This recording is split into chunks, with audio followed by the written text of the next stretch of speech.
Iginit na isa pang Senate aspirant na si Dr. Willie Ong na ang pinagdaraanan niyang karamdaman ang nagbigay tapang sa kanya para balikan ang magulong mundo ng politika. Sinagot rin niya ang mga opinyon ng netizen tungkol sa naging desisyon niya. Sa buong kwento, makasama natin si Tala Lopez. Kung hindi na-diagnose na may cancer, wala na umanong balak na kumandidato pa ulit si Doc Willie Ong, ang popular na doktor of vlogger. Ito ang isiniwalat ni Ong sa panayam ng At the Forefront ng Billionaire News Channel.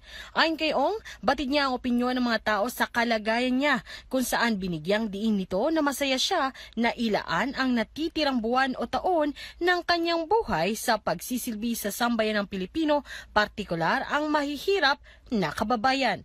Mayroon naman ng unstoppable force na nag-uudyok sa kanya para muling kumandidato. It's like a mission. It's like a mission from God.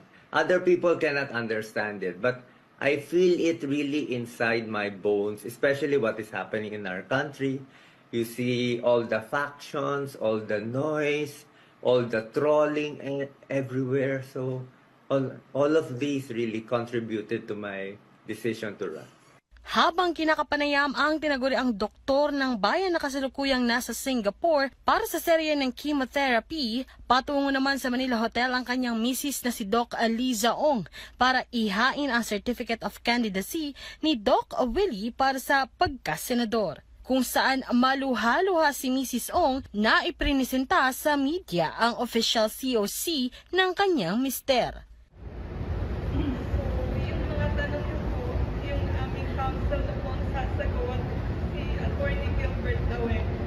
But then, maraming salamat po sa lahat ng nagdasal for Doc Willie Ong. Thank you po.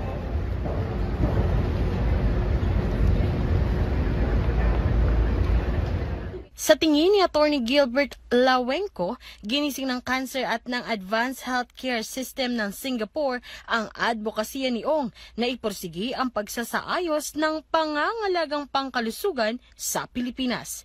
Hinggil naman sa ideya ng substitution o pagpalit ni Doc Eliza kung may nangyaring hindi maganda kay Doc Willie bago matapos ang halalan, sinabi ni Lawenco na hindi nila ito pinag-uusapan at wala rin ito sa isip nila. There's always a backup plan. No?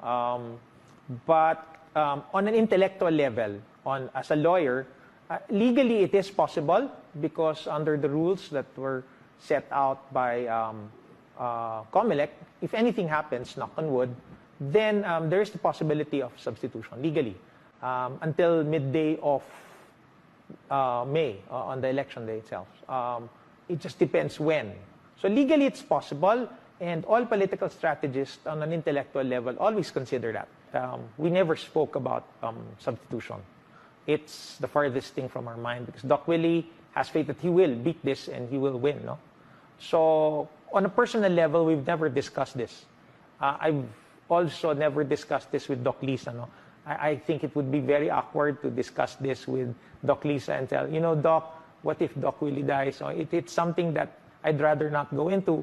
But a lot of people have been telling Doc Willie and Doc Lisa to at least think about it. Matatapos ang chemo treatment ni Ong sa Nobyembre at kung loloobin naman ng Diyos ay makakauwi ito ng bansa sa Disyembre.